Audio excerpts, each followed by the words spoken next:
buenos días, buenas tardes a todos y a todas. Gracias por haber venido. Bueno, en principio aclarar que esta actividad, que en principio se había organizado y programado en relación a una actividad de cátedra, bueno, dada la coyuntura y que estamos en medio de la toma de la facultad, la actividad se encuentra en ese marco, en ese contexto, así que, bueno, en ese sentido cabe agradecer, digamos, tanto a las autoridades de la facultad, que también estuvieron, digamos, de acuerdo en que estas jornadas se lleven a cabo, como a los estudiantes que están organizados en la toma de la facultad. Tuvimos algunas idas y vueltas con la organización, precisamente por este contexto, pero bueno, un poco tratábamos de insistir en que la jornada y que la actividad suceda, porque nos parecía que también podía ser un modo, no solo pensando un poco Foucaultianamente, pensar la resistencia, pensar cómo podemos resistir, sino también porque nos parecía que los temas por los que vamos a estar transitando hoy tenían que ver con las discusiones que podíamos estar dando, ¿sí? En este contexto. Así que, bueno, en ese sentido, primero, como comentarles un poco cómo venía gestionado y cómo se concreta el encuentro. Ahora entonces paso a presentar al licenciado Federico Donner, que es licenciado en Filosofía por la Facultad de Humanidades y Artes de la Universidad Nacional de Rosario, es maestrando de la Universidad de la UBA, de la USAM, y doctorando de la UBA, del doctorado de Ciencias Sociales. Bueno, la inquietud de la Cátedra de Ética de invitarlo a Federico, que esto también lo gestionamos con la profesora Gladys Martínez y con Marcos Comber también, fue invitarlo por el recorrido que viene haciendo desde hace un rato largo y su interés y su amor por Agamben, o no sé lo que él definirá si es amor o no, pero bueno, algo de eso, de su inquietud, afinidad con este autor, que bueno, nosotros en realidad en el currículum, en el programa de cátedra no está, digamos, por ahí hay comentarios más laterales, o bueno, es un autor que no trabajamos en la cátedra, entonces nos parecía que estaba bueno, era un modo de incluirlo en esas discusiones, y bueno, también porque también nos convoca bastante la categoría de estado de excepción, que es una de las categorías que trabaja Agamben, quizás ustedes ya conocen, bueno, la veremos. Entonces, la jornada, perdón que tengo que buscar mi machete porque es un poco más larga. Las jornadas se llaman Ante la Ley, Poder sobre la Vida, Estado de Excepción y Mesianismo en Giorgio Agamben. Así que, bueno, aquí los dejo, que disfruten. Bueno, muchísimas gracias Natacha, muchísimas gracias Gladys. Estoy muy contento de estar acá, les agradezco a todos por la presencia. También digo a los estudiantes que están sosteniendo la toma, no sé cuántos de ustedes que están acá están participando en la toma, me gustaría saber. Lo primero, digo, antes de entrar en el tema, quisiera conocerlos un poco, que me cuenten qué hacen, también como para tener una idea por dónde podemos hacer que esto les resulte más ameno y más interesante. De qué carreras pertenecen, si son estudiantes, si son docentes, porque me parece que es una parte interesante, mucho más si estamos en el marco de una toma, que después tengamos un intercambio. Realmente no me interesaría hablar durante horas y nada más. Me parece que lo más interesante va a ser una puesta en común. Y además supongo que muchos de ustedes tendrán lecturas, ¿sí? No necesariamente de Agamben, pero probablemente de autores afines, porque por algo, digamos, están acá sentados. Así que bueno, no sé si querés empezar vos. Mi nombre es Roncaele Pablo, soy profesor de filosofía. Roncaele Pablo. Soy profesor de filosofía por la Universidad Autónoma de Entre Ríos. Por la UAD. Me estoy especializando en educación en contexto de encierro, estoy por empezar mi doctorado ahora dentro de poco, así así que ese es el campo de estudio y de trabajo que caso. Bien, ¿y das clases? Doy clases en dos institutos en María Grande y trabajo parte de la Dirección de Educación Superior del Consejo General de Educación. ¿Tienes un instituto de profesorado? Instituto de Profesorado. Ah, bien. Bueno, ¿cómo me dijiste que era tu nombre? Roncal Pablo. Pablo. Ah, porque me decía primero la cocina. Bueno, un gusto, Pablo. Soy Tomás Arias, soy arquitecto, especialista en planificación urbana y territorial, y actualmente curso la maestría de desarrollo territorial en Rafaela. Y bueno, siempre me preocupó Hágame hace mucho más de 10 años y arranqué con el estado de excepción que implica mucho al trabajo. Hago consultorías en estudios territoriales acá y países. ¿Ah, sí? ¿Cómo me dijiste el nombre? Tomás. Tomás. Bueno, mi nombre es Carlos Patal, soy estudiante de Derecho, me quedan un poco de materias para recibirme y trabajo en inmobiliaria mañana. Y nada, me invitaron a esta charla y me interesaba los temas que tratan. Soy Rocío Alderete, estudio trabajo social acá y curso ética con una profesora de NADI y bueno, me interesa. Bueno, yo soy Elena Leonardi, estoy en tercer año de la licenciatura en Ciencia Política acá. De ciencia política. Sí. Y nada, yo cursé la cátedra, pero igual me quedé enganchada y me sigo dando lo que es. Tengo una pregunta. De ciencia política, ¿qué tiene? En tercer año, ¿qué teoría política tiene? Teoría política 2. Dos. ¿Y qué dan? Y ahora estamos dando, Gramsci, le demos a Weber, le demos a Tocqueville y más o menos es lo que hemos llevado hasta ahora. Bien. ¿Y teoría política 1 dan antigua y medieval? Sí. Ah, bien. ¿Y contractualismo? En la 1. O sea que ya pasaron por bien. Está bien, porque eso también que necesitaba saber. Bueno, mi nombre es Juan Manuel Rucci, soy curso de licenciatura en Ciencia Política acá en la Facultad de Trabajo Social, pertenezco a la carrera de Ética y bueno, me interesa el tema.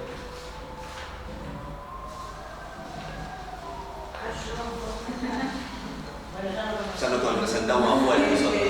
Yo me llamo Cela Filpo, soy trabajadora social, magíster en trabajo social y soy docente e investigadora de la facultad. Y he trabajado, me he compenetrado en una lectura filosófica, pero no de arte. Entonces me interesaba, no sé si me lo pueden explicar por último, pero me interesaba compenetrarme con el planteo de que iba a hacer ahora.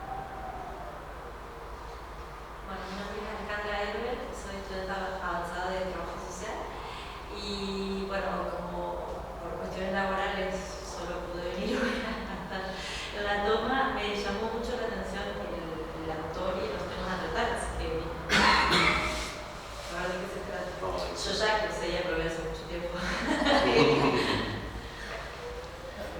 Maximiliano, estudiante en ciencia política de la casa. Y bueno, vine porque me interesa sobre todo la idea esta de la crítica a la democracia liberal. Me interesa, digamos, indagar sobre eso para poder pensar concretamente el contexto en el que estamos atravesando, ¿no? No solo a nivel nacional, sino también mundial, porque me parece que en ese sentido es necesario poder pensar en términos más globales para poder, en definitiva, también pensar lo local y actuar, ¿no es cierto?, en consecuencia de eso, la cuestión, como sujetos políticos que somos, ¿no? Pero me parece interesante sobre todo poder también en este contexto donde está la facultad tomada, que se hagan este tipo de actividades que nos invitan a reflexionar también, porque creo que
Soy trabajadora social y docente en la Cátedra de Ética de Ciencia Política, de Trabajo Social, de Interpretación de Lengua de Señas.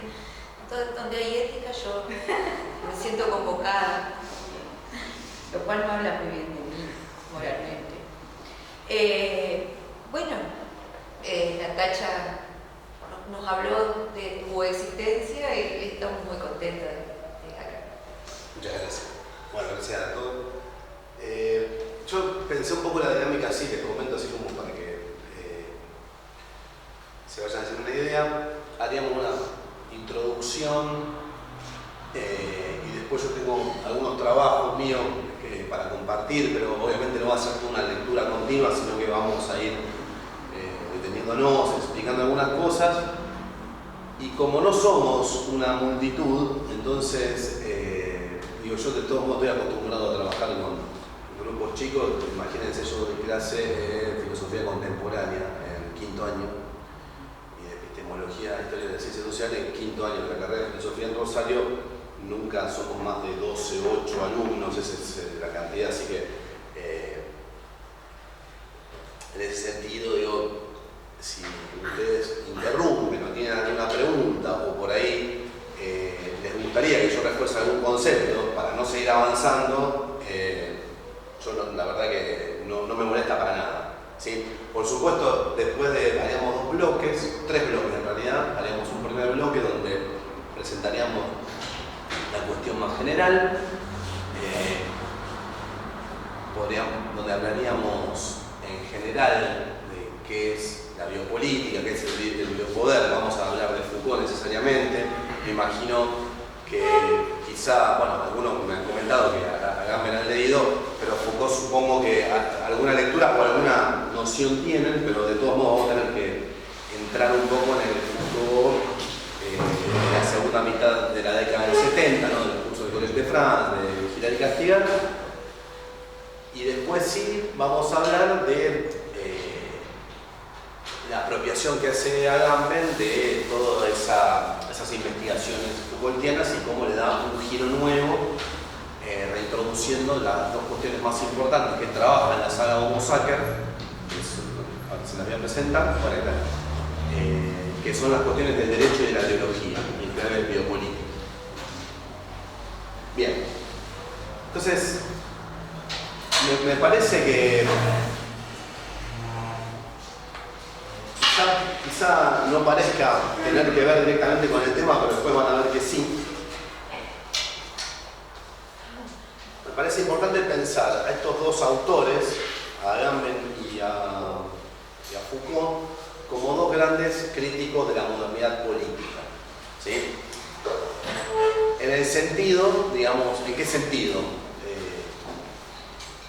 Y vamos a ver primero qué entendemos por modernidad, ¿sí?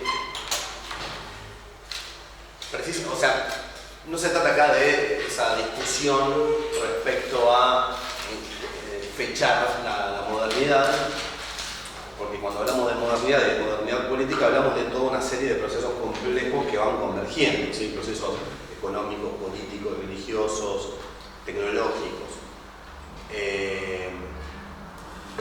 Pero Foucault, si ustedes, no sé si conocen el texto que es de Ilustración, han transitado ese texto, un texto del último año, digamos, de la vida de Foucault, en que la Ilustración encuentra en Agamben un texto, digamos, que resuena esa pregunta, que se llama ¿qué es lo contemporáneo?, ¿no? Y tanto en el texto de Foucault de 1984 como en el texto de Agamben, ¿qué es lo contemporáneo?, ¿qué es la ilustración?, ¿qué es la ilustración?, ¿qué es lo contemporáneo?, aparece esta idea de la modernidad, saliendo, ¿no?, de la discusión moderno-posmoderno, que no sé si la conocen, pero es una discusión muy típica de las décadas del 80 y del 90, ¿no? Sobre todo en el contexto de la caída del muro de Berlín, de la caída del socialismo real.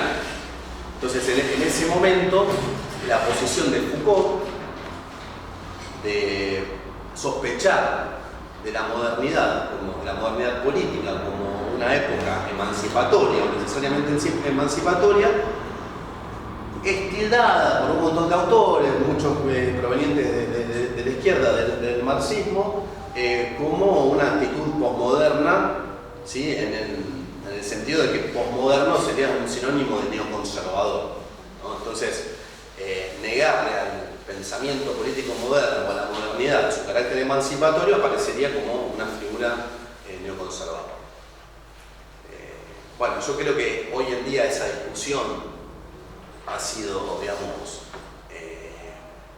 se diluyó un poco, ya nadie continúa, o pocos son los que siguen acusando a Foucault o a Agamben de posmodernos, o sea, aquellos que descreen de un pensamiento racional, político, que nos emancipe. Pero sí es interesante, sí es fundamental pensar a estos dos autores como críticos de ese supuesto carácter emancipatorio de la modernidad. Entonces, vamos a anotar el término ilustración, que es la ilustración. El término, bueno, Foucault como retoma la pregunta kantiana, que es la ilustración, usa la palabra alemana, sería la Aufklärung. Las luces de la ilustración, ¿sí? Y lo define Foucault como un ethos, como una actitud, como un ethos crítico. Crítico con respecto a qué decíamos. Con respecto a lo que Foucault llama la paradoja del liberalismo. Mi letra es horrible, ¿eh? ¿Cuál sería la paradoja del liberalismo? Creer que nuestra libertad, que nuestra emancipación depende de la ampliación de nuestros derechos. ¿Sí? Y esto, acá nos vamos a meter en un tema incómodo, porque estamos en un momento de todos nosotros, ¿sí?, estamos disputando derechos o estamos denunciando pérdida de derechos. Y estos son dos autores que traen malas noticias al respecto.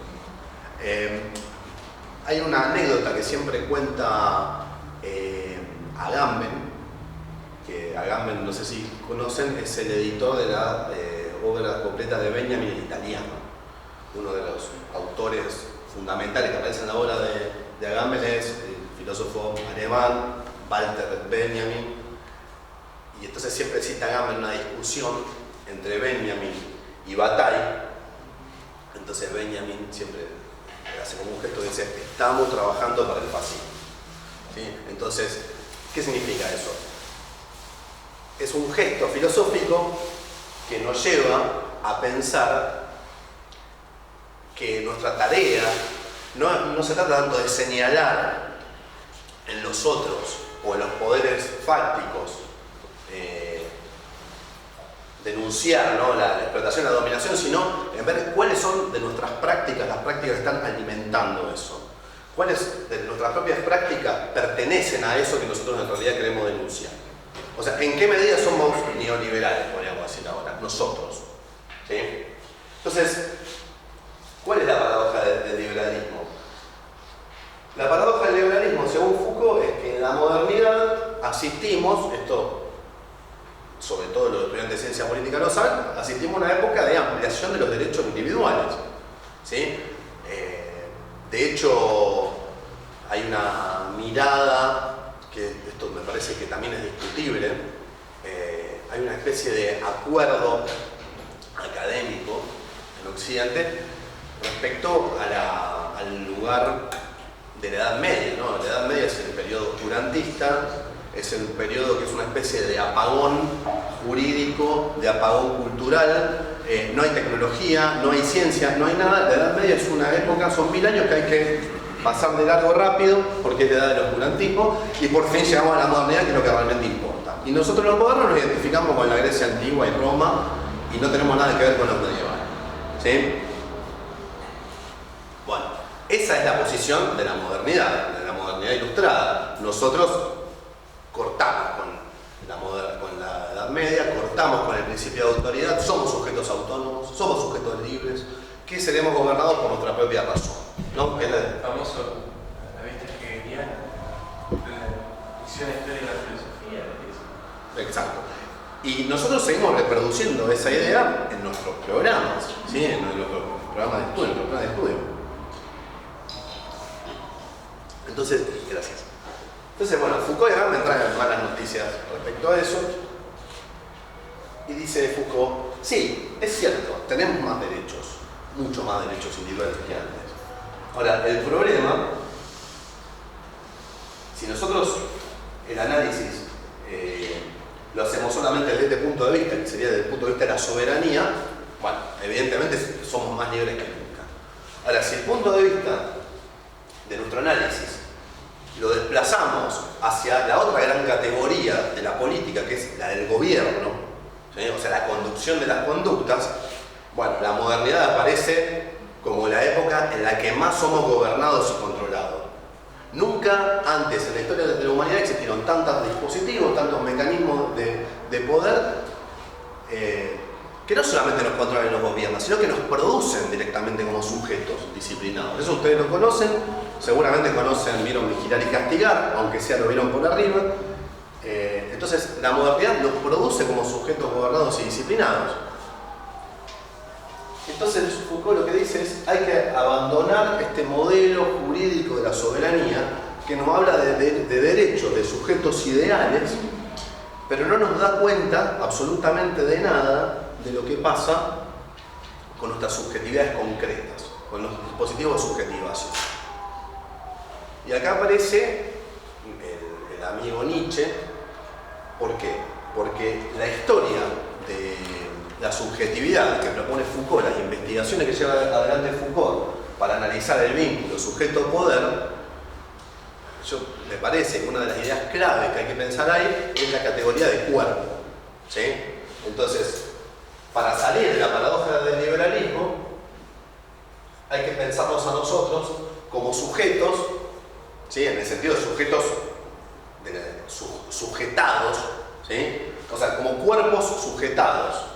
Entonces, la modernidad no sería tanto la época, o sí, haría coincidir la ampliación de nuestros derechos en tantos sujetos ideales, al mismo tiempo que es la época en que nuestros cuerpos son totalmente gobernados por todos los dispositivos de subjetivación.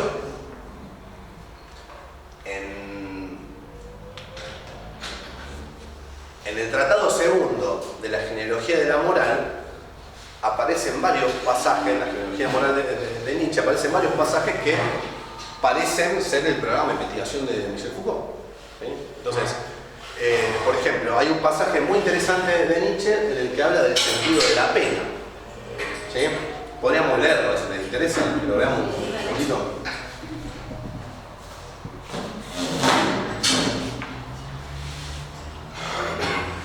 A ver si ya lo abrí.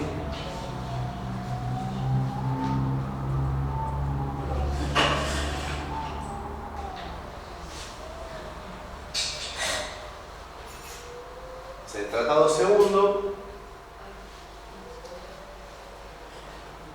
parágrafo 12.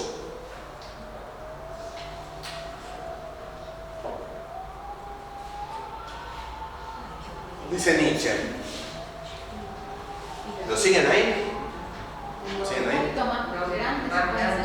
¿Más grande? Más fuertes. Si yo no leí vos, porque son claros. No, yo lo voy a leer, pero... A ver si... Leemos en Zoom.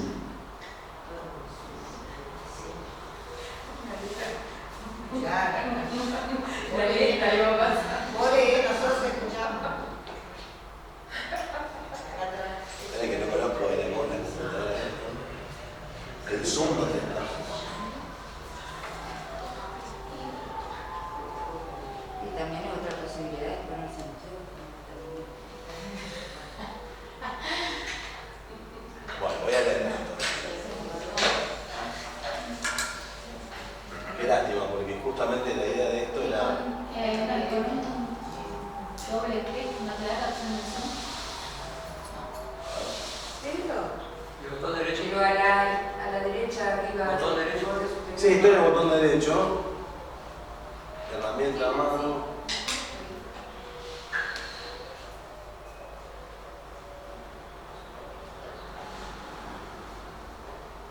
A ver ahí. Porque decía ampliación, reducción. Un poquito más, a ver.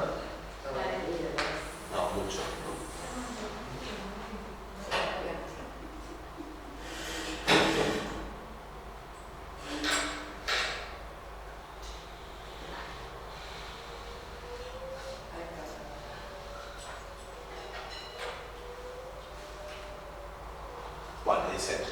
todavía una palabra en este punto sobre el origen y la finalidad de la pena.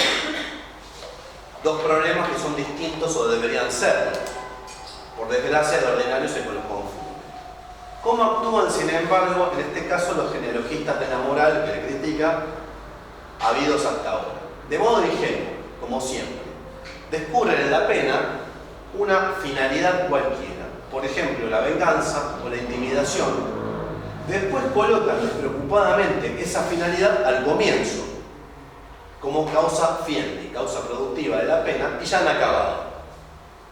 La finalidad del derecho, entre comillas, es sin embargo lo último que ha de utilizarse para la historia genética de aquel, pues no existe principio más importante para toda especie de ciencia histórica que ese que se ha conquistado con tanto esfuerzo, pero que también debería estar realmente conquistado, a saber que la causa de la génesis de una cosa y la utilidad final de esta, su efectiva utilización e inserción en un sistema de finalidades, son hechos totalmente separados entre sí. Que algo existente, algo que de algún modo ha llegado a realizarse, es interpretado una y otra vez por un poder superior a ello, en dirección a nuevos propósitos, es apropiado de un modo nuevo, es transformado y adaptado a una nueva utilidad. Que todo acontecer en el mundo orgánico es un subyugar, un enseñorearse, y que a su vez todo subyugar y enseñorearse es un reinterpretar, un reajustar, en los que por necesidad el sentido anterior, la finalidad anterior, tienen que quedar oscurecidas o incluso totalmente borrados. Por muy bien que se haya comprendido la utilidad de un órgano fisiológico cualquiera, o también de una institución jurídica, de una costumbre social, esto es metodología, ¿no? ¿Cómo se hace una investigación genealógica?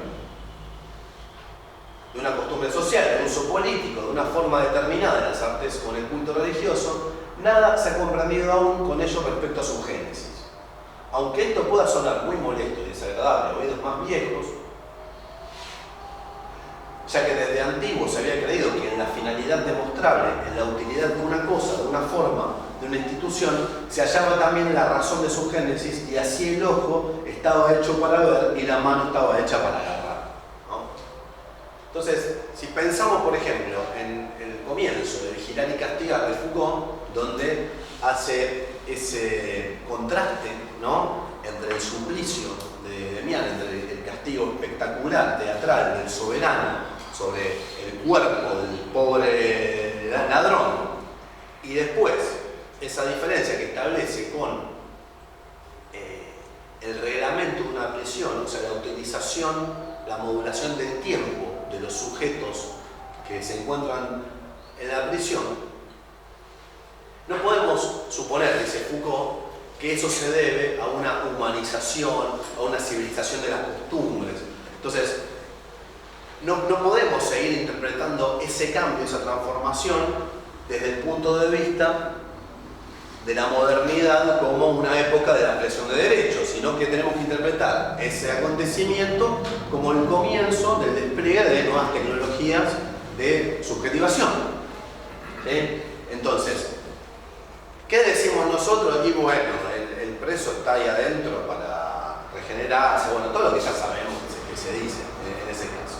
Bien, entonces, de lo que se trata acá es de abandonar, decíamos, ese modelo jurídico de la soberanía, dejar de suponer que existe esta relación.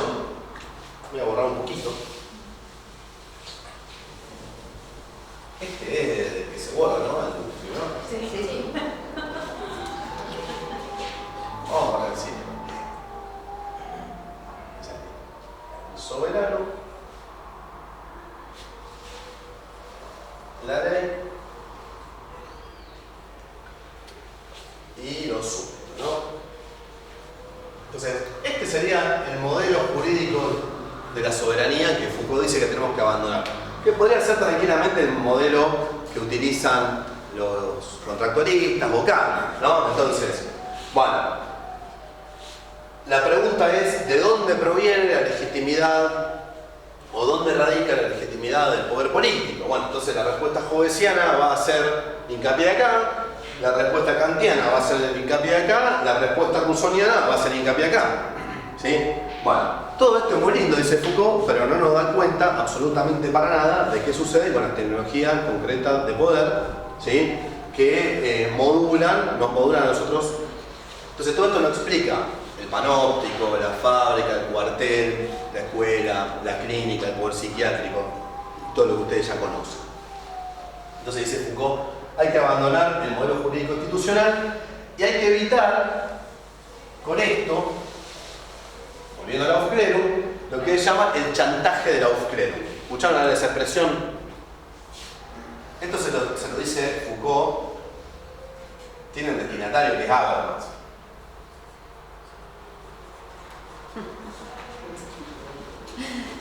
Dice, hay que evitar el chantaje del Aufklärung. ¿Qué es eso? Esta idea de que la Aufklärung es una categoría axiológica, es un valor en sí mismo. La ilustración, la modernidad, es algo bueno en sí porque es emancipatorio. Entonces, si estamos a favor del Aufklärung, entonces estamos con esta racionalidad que nos allana el camino a la emancipación. Y si estamos en contra del Aufklärung, entonces somos nietzscheanos y por lo tanto totalitarios nazis. ¿Sí? Ese es el planteo que rechaza Foucault. Entonces dice, vamos a negarle el carácter axiológico al Aufklärung y vamos a interpretar el Aufklärung, la ilustración, como una actitud, como un ethos crítico. Y ese ethos crítico se transforma en un proyecto de una ontología del presente, de una ontología de nosotros mismos. O sea, la pregunta es, ¿cómo llegamos a ser lo que somos? En vez de buscar, como propone la filosofía kantiana, cuál es la estructura universal, ¿sí?, de nuestra subjetividad, a partir de la cual vamos a poder fundamentar o hablar de nuestra libertad política, dice, no pensemos más en un sujeto ideal, vamos a pensar en cómo se nos produce a nosotros como sujeto. Entonces, la ontología de nosotros mismos abre toda una serie de investigaciones históricas, que son las que hace Foucault, el poder psiquiátrico, el poder médico, en la pedagogía, ¿no? Bueno, trabajo social, pedagogía, tienen un montón de esas investigaciones históricas, aportan un montón de investigaciones históricas que nos demuestran cómo se producen sujetos normalizados y disciplinados.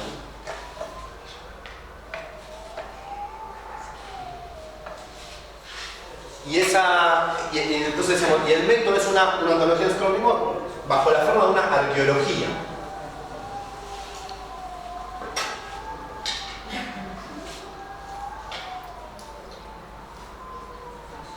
Que esto los que han tenido alguna epistemología supongo que no lo han visto, ¿sí?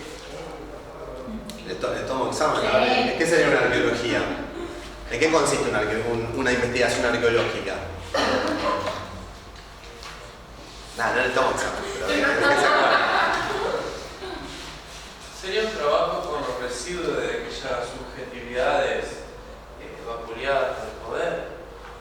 Un trabajo subjetivo con la historia. A ver, lo que dice, no sé si recuerdan la arqueología del saber, por ejemplo, dice, hay que tomar a los documentos como monumentos. ¿En qué sentido? O sea, si yo voy a investigar, por ejemplo, hago la historia de la prisión o la historia de la pena, no puedo hacer una historia de la prisión, porque si yo hago una historia de la prisión, yo supongo que siempre existe una institución como la actual. Estoy haciendo lo que decía Nietzsche que no hay que hacer. Entonces, ¿qué dice Foucault? Dice, hay que hacer de cuenta que los universales no existen. ¿Qué serían los universales? El Estado, la clase, ¿sí? La represión. Entonces vamos a investigar cuáles son las prácticas, ¿sí? Vamos a las cosas mismas, a las prácticas. Entonces, ¿qué pasaba con el encierro hace 500 años o 1000 años? Bueno, nos va a dar otra cosa que es la prisión, ¿sí? Nosotros no podemos suponer que en la Grecia antigua había un Estado, ¿sí? Digo, no estoy diciendo que no había política, que no había un Estado como es el Estado moderno. No podemos suponer que la historia política es la historia de la génesis del Estado moderno. Porque eso ¿qué es hacer? Es hacer teleología, ¿sí? O sea, hay que evitar toda teleología, toda idea en la historia que tenga la forma de la germinación, ¿sí? Pensar que el estado es una semillita que aparece en la antigüedad y crece la planta hasta llegar a la modernidad. Por eso Foucault habla de discontinuidad, ¿sí? Cuando habla de discontinuidad, habla de interrumpir estas líneas, hacer de cuenta que eso no existe. Evolutivo, ¿sí? Claro, romper con toda idea de evolución, de progreso, de continuidad. Lo cual no significa que no haya continuidades, sino que se trata de despojarnos de la idea que necesariamente hay una continuidad, ¿sí? Puede haber una continuidad como no. Por ejemplo, en Las palabras y las cosas, cuando él hace la arqueología de las ciencias humanas, él se da cuenta que no hay una continuidad entre la lingüística moderna y las otras investigaciones del Renacimiento. Hay cortes, ¿sí?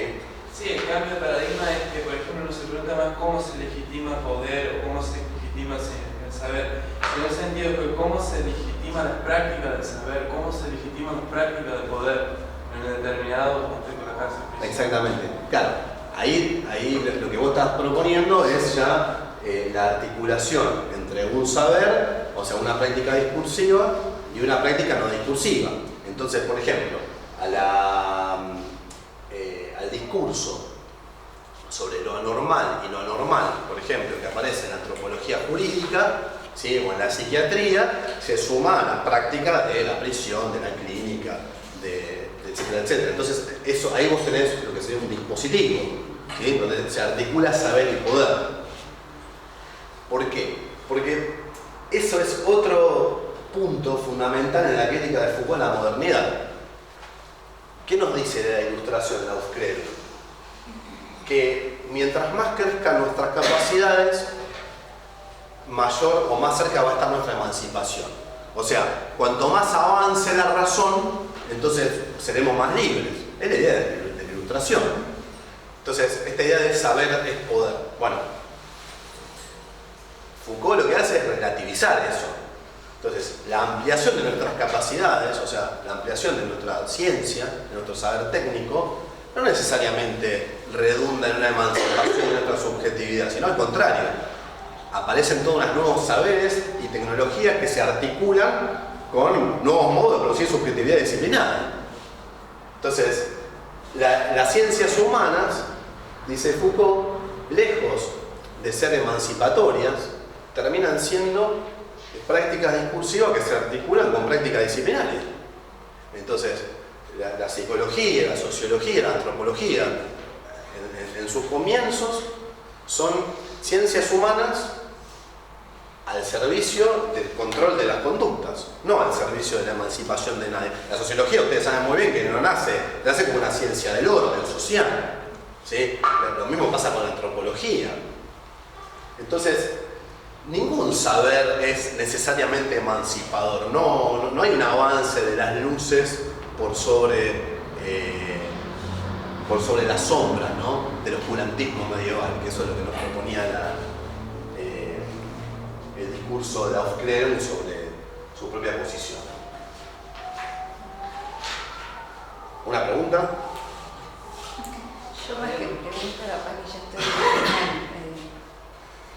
No, porque en estos días estoy como así en pelea con este pensamiento al que le veo la consecuencia de que lo que hemos dejado de pensar ha sido justamente el Estado y el capital. Entonces, mientras yo pienso en mis prácticas, hay 10 personas que están acumulando todo el poder y el dinero del mundo. Y sobre eso, que a mí me parece que el pensamiento de la Ilustración, el pensamiento emancipatorio de la Ilustración, en los universales contenía eso. Y bueno, yo creo que Foucault le ganó a Marx en la academia. Y no, para mí no es una buena noticia. Para uno no es una buena noticia. Justo hoy.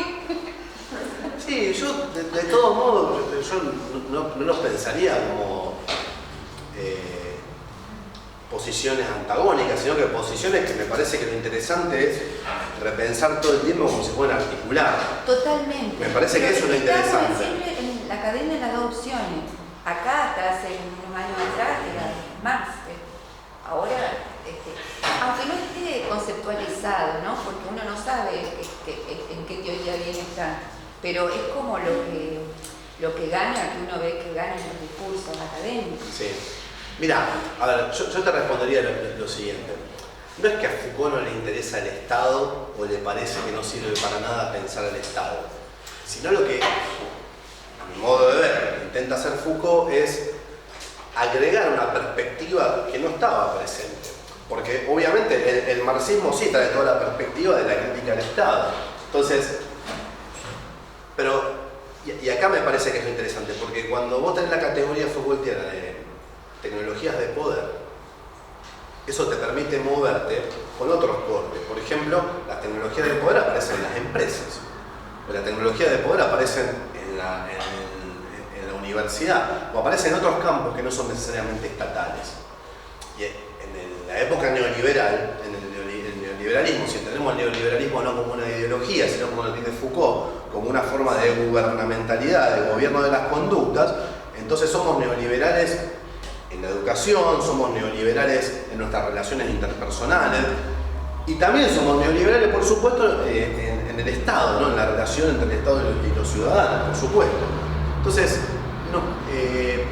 sí hay una, o si querés, y me parece interesante lo que vos decís, en los 80 y los 90, en esa recepción de Foucault, hay como una especie de regodeo irónico de burlarse de las posiciones marxistas. Pero a mí me parece que más allá de todas esas discusiones son totalmente articulables, porque de hecho me parece que los trabajos de Foucault, si bien no tienen la metodología marxista, bueno, claramente se inscriben dentro de lo que podríamos llamar ampliamente una izquierda. Y además, obviamente estas transformaciones de los sujetos, el sujeto disciplinado, coinciden con el comienzo del capitalismo, y eso Foucault no lo niega. Lo que pasa es que no es el objeto de su análisis, pero por supuesto, o sea, cuando el modelo panóptico nosotros lo pensamos para la fábrica, y bueno, está dialogando con el capitalismo, lo que pasa es que Foucault también se está distanciando de, vos lo sabés muy bien, de lo que se llamaba la ortodoxia marxista en ese momento. Entonces, quizá a modo de provocación, muchas veces tiene expresiones que parecen totalmente extremas, pero no me parece que un pensador así celebre, ¿no? el reino neoliberal. ¿No? Y las recepciones, las lecturas, los modos de pensarlo y transitarlo de los autores. Seguro, me parece muy interesante y me parece una de las cosas yo también quisiera que charlemos después más adelante, porque estos autores, que para mí son autores importantes para pensar la cuestión del poder, son autores que son europeos y piensan la realidad europea. Entonces, nosotros tenemos que apropiarnos de estos autores de otro modo. No sirve de nada que nosotros repitamos la doctrina de Foucault, de Agamben, o de cualquiera de esos pensadores. El año pasado, en Rosario, vino Enrique Dussel, que le entregaron en la Universidad Nacional de Rosario el título de doctor honoris causa. Y en su conferencia magistral, cuando recibe el doctorado honoris causa, él dice: yo estoy en contra del sucursalismo filosófico, ¿no? Entonces viene el docente argentino, brasileño, chileno, no importa de dónde, que es especialista en Marx, especialista en Foucault, especialista en Agamben, y nos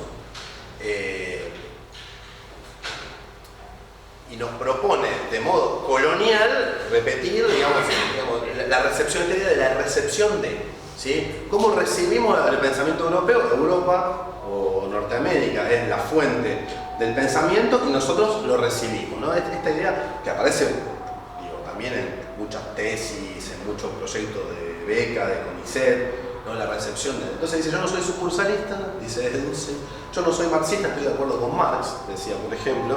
Bueno, entonces podríamos decir lo mismo.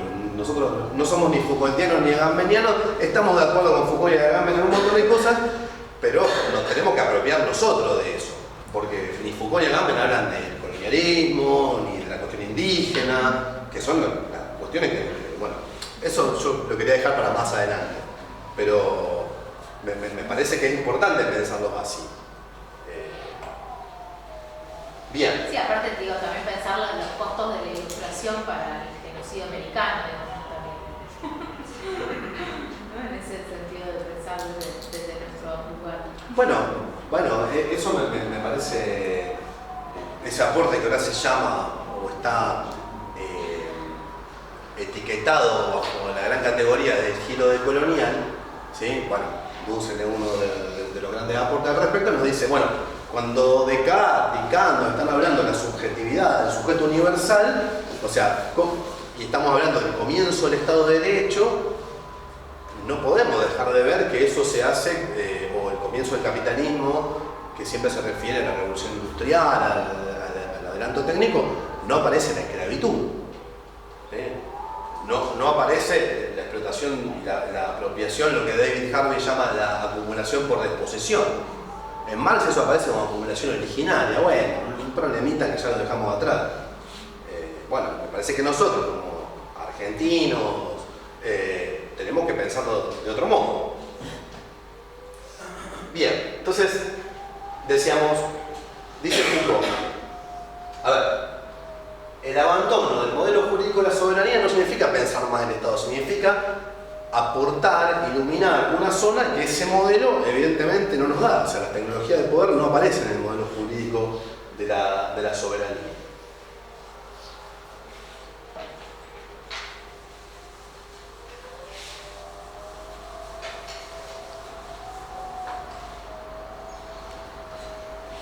Entonces, tenemos que dejar de pensar en ese modelo, tenemos que abandonar esta idea de pensarnos como sujetos ideales de derecho, de pensar cuál es la legitimidad o no del poder soberano y volcarnos a esas prácticas, al análisis de esas prácticas. Y Foucault dice que en los comienzos de la modernidad, aproximadamente en la segunda mitad del siglo XVIII, aparecen dos grandes tendencias o dos grandes aspectos de lo que él llama el biopoder, ¿sí? Y acá vamos al acontecimiento que supuestamente nos reúne hoy.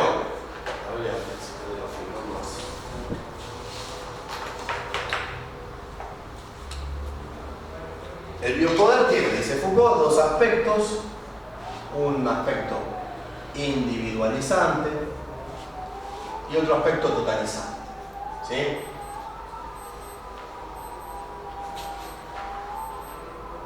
El aspecto individualizante es el más conocido quizás y es el aspecto de la producción de subjetividades normalizadas. O sea, el modelo del panóptico, básicamente, ¿no? Y el modelo totalizante son las tecnologías de gobierno, los dispositivos de gobierno de las poblaciones. ¿Sí? El saber, la práctica discursiva que mejor funciona ahí es la de la estadística, no la ciencia del Estado. Y no sé si conocen, pero me gustaría, digamos, como para redondear un poco toda esta idea de Foucault y ya pasar sí a Agamben, que era la promesa. Foucault hace un análisis, digamos, de lo que podríamos llamar tres modelos del biopoder.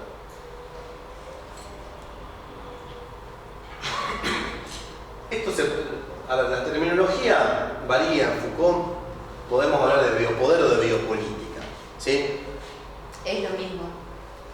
Vamos a hacer la precisión. El poder individualizante o disciplinario normalizador, que es el que produce esos sujetos que tanto conocemos, se articula con este poder más global, que eso es llamado por él biopolítica en varios de sus textos.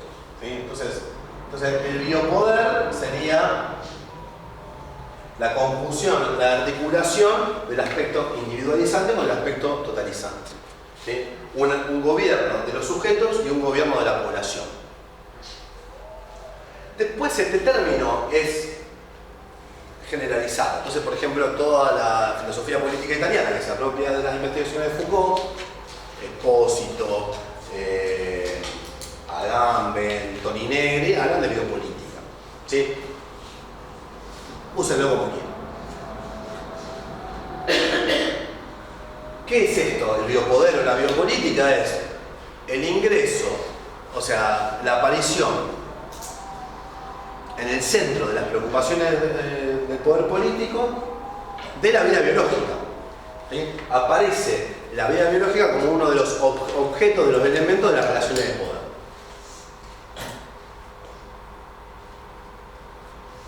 Me acabo de acordar algo importante que me salté. Dijimos, nos separamos del modelo jurídico de la soberanía. Y dos cosas importantes que no dije que son fundamentales. ¿Cómo entiende Foucault el término poder?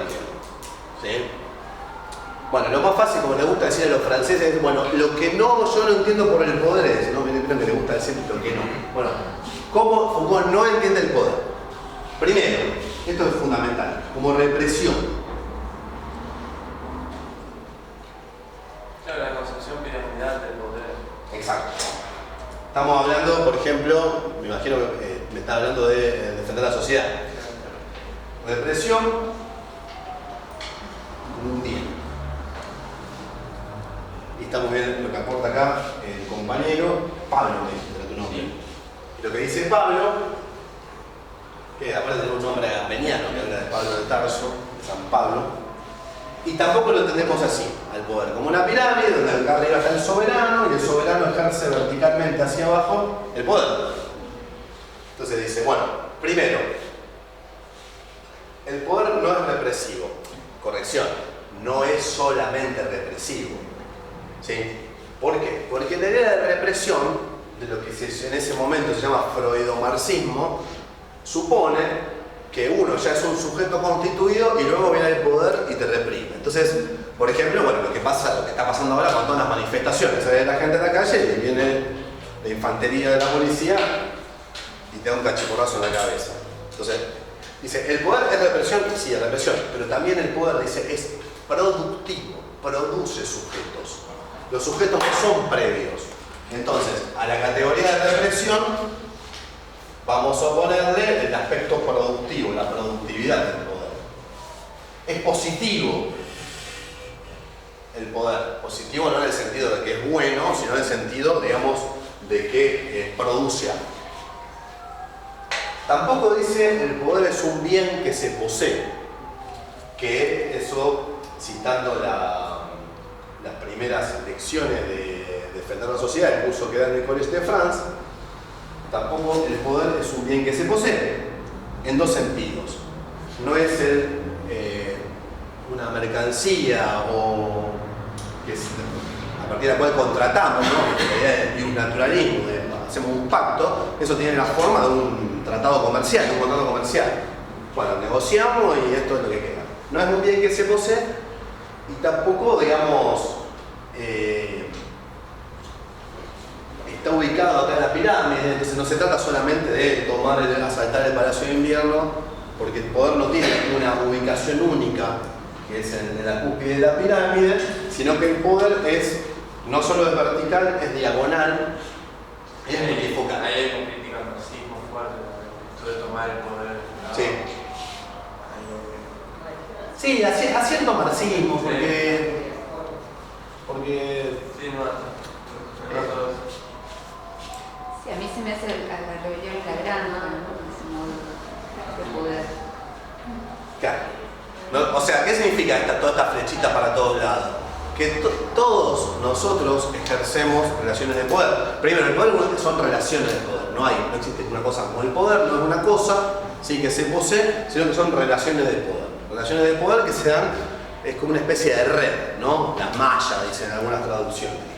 Entonces tenemos algunos elementos como pueden ser las prácticas discursivas, las prácticas no discursivas, las instituciones, y bueno, la relación de poder es lo que está ahí, ¿no? Como en el medio, lo que conecta, ¿no? Las flechitas que conectan todo. ¿Y qué son las relaciones de poder? Bueno, hacer que otro haga o deje de hacer una cosa, ¿sí? Entonces el poder no es dominación, en el sentido de que el poder también, las relaciones de poder, se ejercen sobre una resistencia. Hablábamos al principio. Entonces, donde hay relaciones de poder, hay resistencia, ¿sí? Y se produce ahí, ¿no? Una subjetividad. Entonces, este es el modelo de análisis que hay que abandonar. Entonces, la idea de la biopolítica o del biopoder es entender que una de las preocupaciones centrales en la modernidad que aparece en los cálculos del poder político es la de la protección de la vida biológica.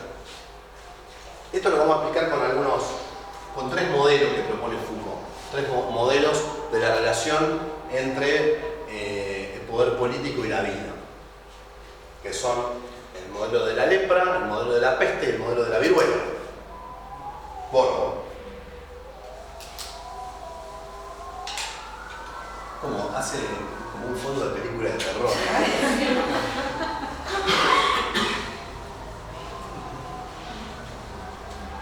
Entonces, también antes que vos hablabas de Nietzsche, también digamos el giro este de que el poder no solo reprime o oprime, sino que produce. Y también está, digamos, la significación de Nietzscheano, lo que he dicho. Tal cual, tal cual. Modelo de la lepra, ¿sí? El modelo de la lepra lo usa Foucault para graficar cuál sería el modelo de la soberanía, ¿sí? El modelo de la soberanía que aparece como que tiene primacía hasta cierta época y a partir del siglo XVIII empieza a ser desplazada. Entonces, un ejemplo, ¿no? Un ejemplo histórico. Imaginamos una ciudad medieval o de fines de la Edad Media, al principio de la modernidad. Ciudad circular, amurallada, ¿sí? Acá está el soberano y hay unos enfermos de lepra. ¿Qué hace el soberano con los enfermos de lepra? Afuera, los expulsa, acá. Entonces, ¿cuál es la relación del poder político ahí con la vida biológica? No hay un ministerio de salud, no hay hospitales públicos, no hay campañas de vacunación. No es una responsabilidad del poder político proteger y preservar la vida biológica de esos súbditos. Entonces Foucault lo define bajo una fórmula que es hacer morir, dejar vivir. El poder soberano, dice, se refiere a la vida biológica de un modo negativo, solamente para suprimirla. Cuando un tipo roba una gallina, se considera un crimen de lesa majestad, de ofensa al cuerpo del rey, y se castiga con todo. ¿Sí? Entonces el soberano o mata o en todo caso te perdona, pero no se encarga de que vos sobrevivas. Entonces es una relación negativa. Entonces dice, este modelo de la soberanía en la modernidad cambia, por eso dice que abandonar el modelo jurídico de la soberanía, no porque no le gusta la soberanía, sino porque las investigaciones que lleva adelante Foucault sobre las prácticas, sobre las relaciones de poder, el resultado que le arrojan es que a partir de cierto momento el poder político comienza a hacerse cargo de la protección de la vida biológica. Entonces vamos al modelo, este era el de la lepra, el de la peste. En el modelo de la peste ya es el modelo, si ustedes quieren, del poder disciplinario. ¿Sí? Cuando aparece la peste, aparece la ciudad cuadriculada. ¿Sí? Entonces, vieron que en francés el barrio se dice quartier, ¿no? Como cuadrados, cuartos. Se hace una cuadrícula de la ciudad y se asigna a cada cuadrícula un responsable. Después, a su vez, ese responsable tiene a su cargo agentes, ¿sí?, que cuidan la manzana, y hay una individualización, ¿sí? Entran casa por casa a detectar quiénes son los enfermos de la peste. Entonces, ya la relación del poder con la vida biológica cambia, es diferente, se hace cargo, ¿sí? O sea, ahí aparece el biopoder. Entonces dice, el modelo jurídico de la soberanía ya se transforma. No desaparece, porque no desaparece el soberano que reprime, pero se articula con otras tecnologías de poder. Y después ahí es donde el urbanismo empieza a ordenarse por el saneamiento, digamos. Tal cual. Se surge como una disciplina que en apariencia está preservando la salud y Sí, sí. Como vos pensás, supongo, la reforma de Haussmann, el efecto Haussmann de París. Y después tenemos el modelo de la viruela, ¿sí? Que el modelo de la viruela ya habla de la biopolítica, o sea, del gobierno de una población.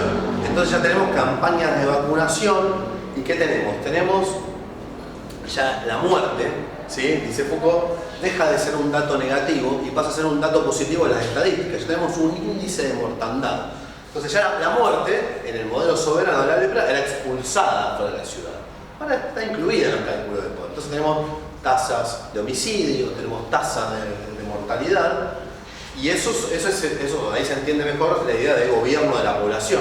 Sabemos que va a haber una cantidad de asesinatos, de violaciones, de robos y hurtos, entonces regulamos, ¿no? Lo regulamos a partir de políticas más globales.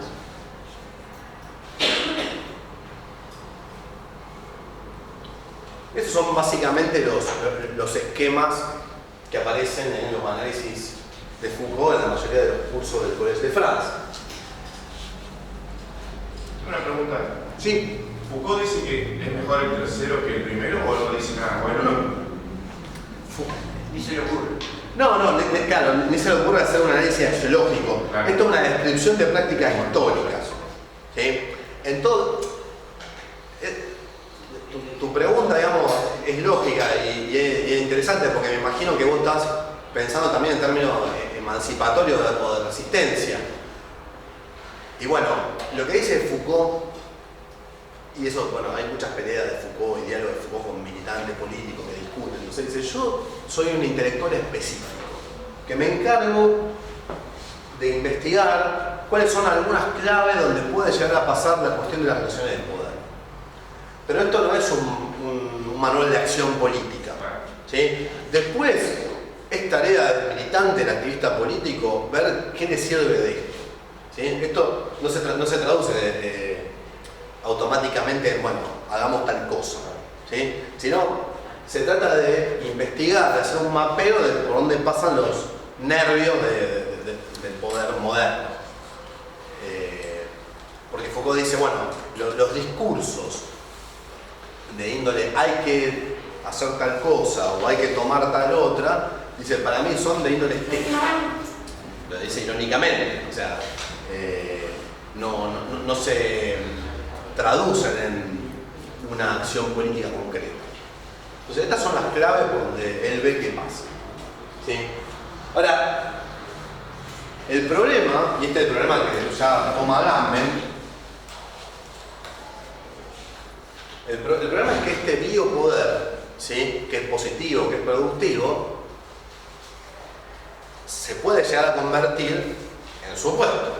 O sea, la biopolítica puede tranquilamente, de hecho ha pasado y pasa todo el tiempo, hay una oscilación entre la biopolítica y lo que podríamos llamar, y lo que Foucault llama también la tanatopolítica, la política de la muerte. O sea, en nombre de la protección de la vida, mato. ¿Sí? Ustedes conocen un montón de ejemplos, por ejemplo la idea de guerra preventiva,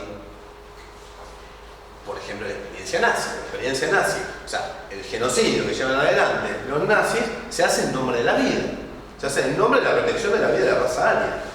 ¿Sí? Entonces, bueno, no más alejado de casa de Estados Unidos en el mundo actual.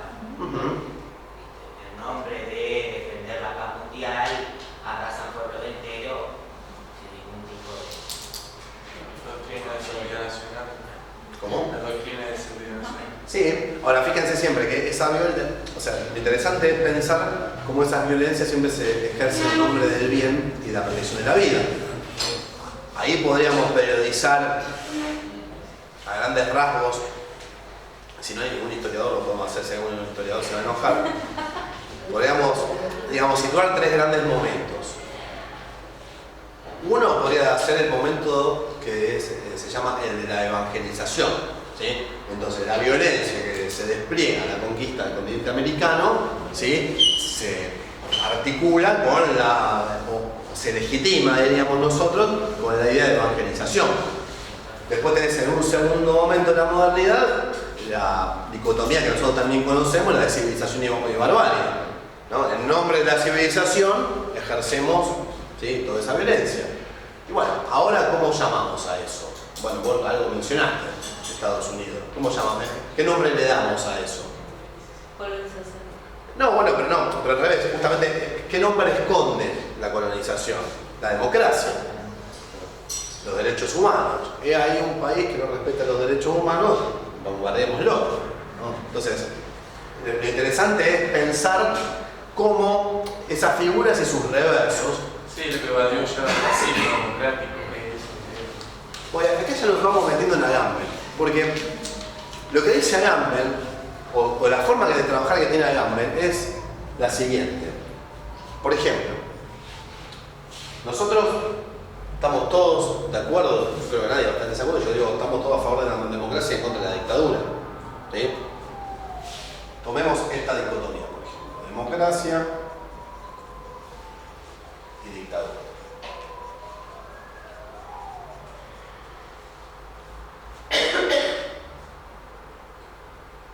Agamben, en vez de pensarlo como dos opuestos irreconciliables, los piensan como los dos polos de un mismo campo, ¿sí? Los dos polos de un mismo campo, los dos extremos de una máquina, ¿sí?, que va y viene para un lado y para el otro. Entonces, si nosotros pensamos la democracia como lo opuesto a la dictadura, estamos en problemas, dice Agamben, porque no vamos a entender el fundamento común, ¿sí? Entonces Agamben ahí, dando vuelta a Aristóteles, dice, ahí aparece un tercer elemento no excluido sino incluido, ¿sí? Entonces, Agamben intenta convertir las dicotomías, ¿sí?, irreductibles en un campo de tensión bipolar, o sea, los dos extremos de un mismo campo, que hace emerger un tercer elemento entre democracia y dictadura. ¿Qué tenemos? Tenemos la idea, por ejemplo, del estado de excepción, ¿sí? El estado de excepción, cuando se decreta el estado de sitio, se suspenden las garantías constitucionales. ¿En dónde estamos? ¿En una democracia o en una dictadura? No se sabe. No, no se sabe. Y justamente eso es lo que trabaja Agamben. Es un indecidible. No se puede distinguir. Entonces, estas dos identidades que teníamos tan claras se desdibujan. Bueno, lo mismo pasa con la biopolítica, pero con la tanatopolítica. O sea, son dos extremos del mismo campo, ¿no? Agamben lo piensa así. Lo que se propone Agamben hacer es articular estos dos estudios. Por ejemplo, todos los análisis que hace Foucault sobre el aspecto positivo del biopoder con todo el análisis que hace Hannah Arendt con respecto al totalitarismo y al campo de concentración y el campo de exterminio. Entonces, la idea de Agamben es articular esos dos pensamientos. Y propone esta idea, ¿no?, de la máquina bipolar, ¿sí?, que es la metodología agambeniana. Bueno, ya nos metimos en Agamben. Bueno, todo esto Agamben lo desarrolla en una serie de textos que es la saga Homo Sacer. Homo Sacer, Homo Sacer se escribe, hombre sagrado, que es la traducción. Ahora vamos a entrar en Homo Sacer.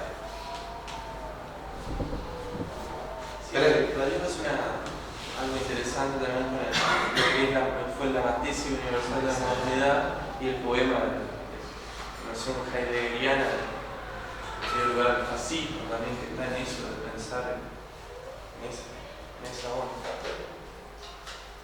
Sí, o sea, porque lo interesante es pensar no como nosotros estamos enfrente, sino como estamos en el mismo suelo. La saga Homo Sacer. ¿Leen ahí? ¿Más grande? ¿Ahí? ¿Más? Vos te veo haciendo así, un poco más. ¿Ahí?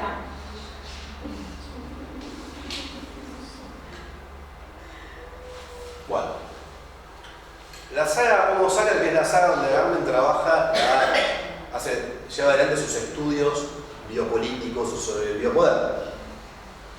Son 4 tomos que aparecen en 9 volúmenes diferentes.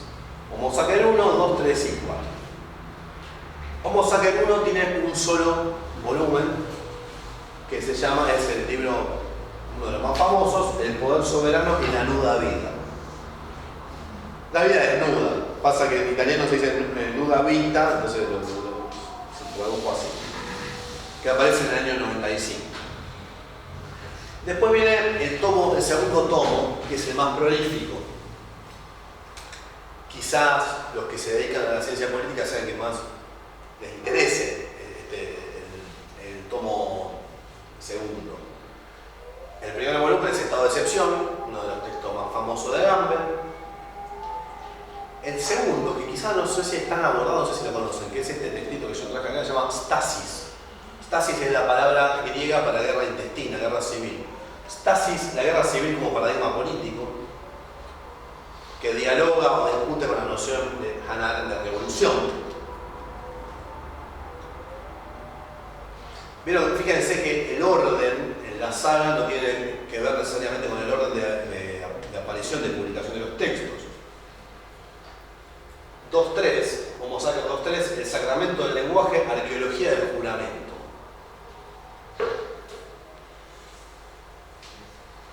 Y ustedes dicen, ¿qué tiene que ver esto? La arqueología del juramento. Porque Agamben siempre en chiste dice, bueno, yo me encargué de los dos temas que Foucault nos encargó, que son el derecho y la teología. Y sobre todo, cuál es el suelo en común del derecho y la teología. Y hay un montón de figuras que son un indiscernible entre el derecho o la política y la teología. Por ejemplo, la figura del ministro.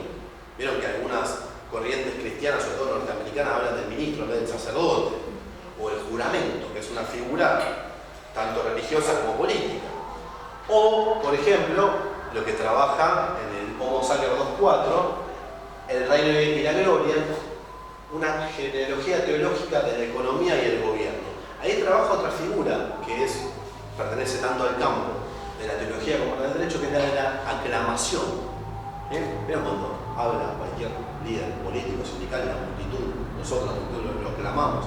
Bueno, eso dice Agamben tiene un origen teológico. Un origen en realidad más que teológico o económico. Ahora vamos a explicar eso. El último tomo, el último volumen del tomo 2 es Opus Dei, Arqueología del Oficio, que se discute con la ética kantiana, ¿no? Y trae a colación la figura de Eichmann. Bueno, justo con Natacha venimos hablando de, no sé si conocen, hay un episodio en el juicio Eichmann en Jerusalén, que lo cuenta Hannah Arendt en el famoso libro, que Eichmann dice que él es kantiano. Y los jueces del tribunal israelí, que en realidad son judíos de origen alemán, hablan alemán, les interesa lo que dice Eichmann y le preguntan, bueno, ¿y vos qué entendés por el imperativo categórico? Eichmann responde bien. Arendt se vuelve loca en el texto, pero Eichmann responde bien. Entonces, Agamben trabaja también con esa idea del paradigma de la obediencia, del oficio, ¿sí? Del funcionario, o del término que usa Weber, Beruf, ¿sí? Que es un término, Beruf es la profesión, pero también es la vocación religiosa. El tomo 3, lo que queda de Auschwitz, el archivo y el testigo, que es una reflexión sobre todo sobre la ética a partir del texto de Primo Levi. Y después, los últimos trabajos de Agamben, Altísima pobreza, reglas monásticas y forma de vida. Esto habla sobre la vida en común de los franciscanos. Después les voy a explicar por qué. Y el último tomo, que se mide con Foucault y con Aristóteles, que se llama El uso de los cuerpos. Nosotros hoy lo que trabajaremos básicamente son algunos aspectos del primer tomo de todo, el Homo sapiens 1, y el estado de excepción. Porque bueno, son muchas cosas, llevaría mucho más tiempo, ¿no? Entonces, quizá dialoguemos o mencionemos alguna de las otras cosas. Sí, un ratito más, ¿no? Sí, porque empezamos una hora más o menos. Son 3 y media. ¿Cómo? Son 3 y media, un poquito más de una hora. Está bien, entonces podemos ir rápido. Bien. Entonces, seguimos Vayamos entonces, vamos a trabajar un poquito con Homo sacer uno, el poder soberano y la nuda vida. Entonces, en ese texto les decía, Agamben se propone conectar, ¿sí?, los dos estudios, las dos líneas investigativas trazadas por Foucault y por Hannah Arendt.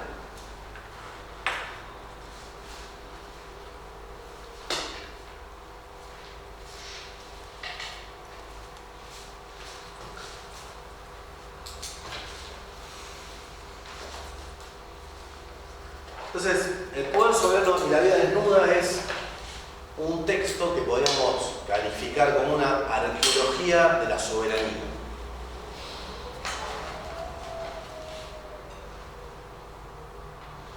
Vieron que cuando veíamos los modelos de análisis Foucaultiano, ¿no?, el modelo de la lepra, el modelo de la peste, el modelo de la viruela, estamos hablando siempre de la modernidad. Y estábamos diciendo que para Foucault, según Foucault, la modernidad es el momento, es el acontecimiento, es donde tiene lugar esta aparición, este desplazamiento de la vida biológica al centro de las preocupaciones del poder político. Agamben lleva adelante una arqueología de la soberanía, del poder soberano, remitiéndose a una figura arcaica del derecho romano como la del Homo sacer, para demostrar que en realidad esta distinción entre vida política y vida biológica es contemporánea de la política. O sea, no es un fenómeno de la modernidad, sino que aparece, o sea, que la biopolítica, que la política es biopolítica, para decirlo de algún modo. Que la política siempre se está refiriendo a la vida biológica de algún modo. Ustedes conocerán, y si no, bien vale la pena recordarlo brevemente, que según la tradición política de la Grecia antigua, pienso sobre todo en Aristóteles, hacer morir, dejar vivir, y después pasamos a hacer vivir, dejar morir, ¿no? Ese sería, me faltó la... Tenemos esta distinción en la Grecia antigua. Vamos a suponer el origen de la política occidental, que es la distinción entre el oikos y la polis. ¿Conocen esto? ¿O no? Sería importante, si no conocen, que lo digan. ¿No? Perfecto, está bien. Porque si no, uno supone y construye sobre... Bueno, la polis sería el ámbito de lo que nosotros llamamos modernamente lo público, ¿sí? Vamos a decir así, sería lo público y lo privado. Estos filones están peores que los míos siempre están secos. Entonces, acá tenemos el ámbito de la polis, lo que quizás sea más conocido. Tenemos la idea de isonomía, profe especialista en filosofía antigua, y segoría.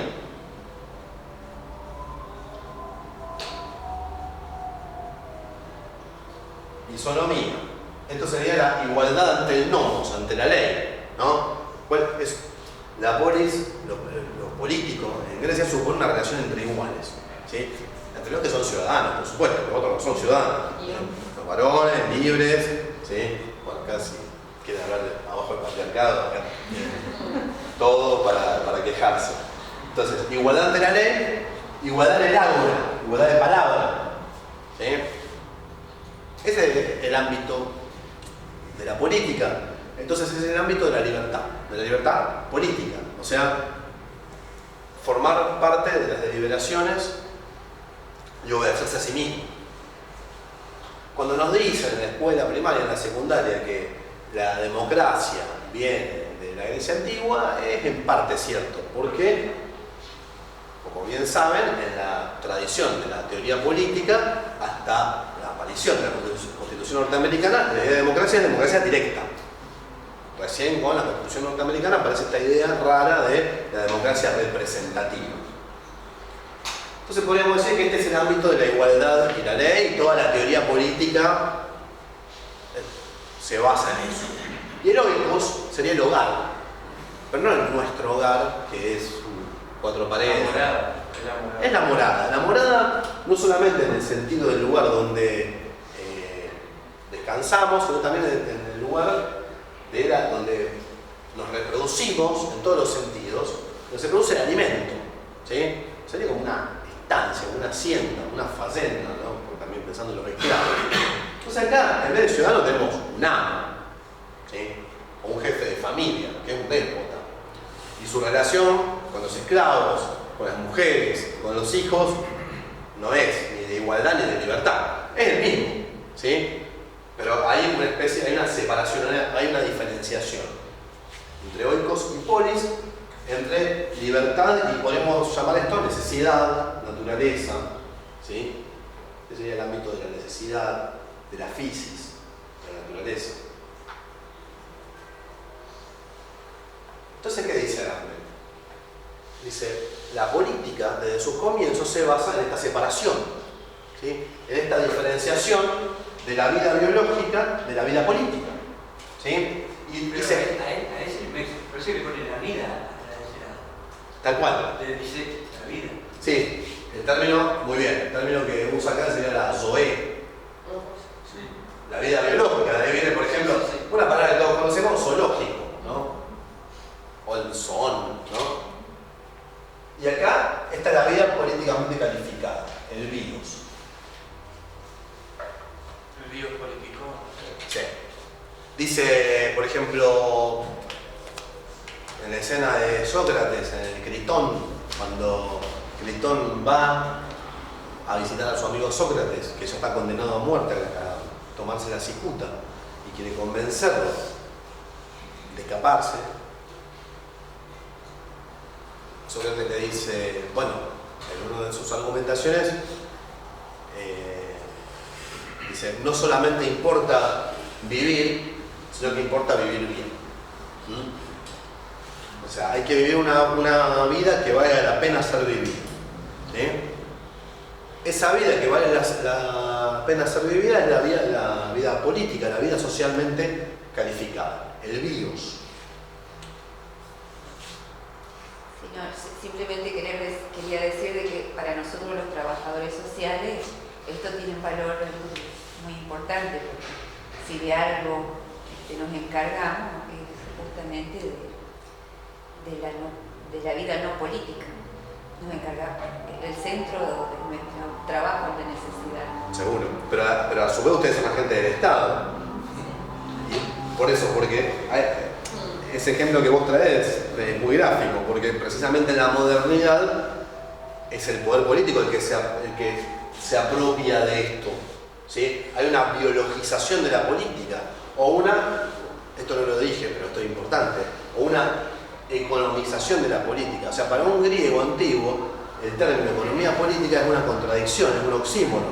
¿Cómo voy a manejar la política, que es el ámbito de la libertad y de igualdad, a la manera de la gestión de los esclavos? O sea, que es todo lo contrario. Entonces, para un griego sería un espanto el término, sería impensable. Incluso los contadores eran esclavos. Claro. Los números eran esclavos. Tal cual. Claro, para la política era algo por naturaleza del hombre, porque era el terreno de los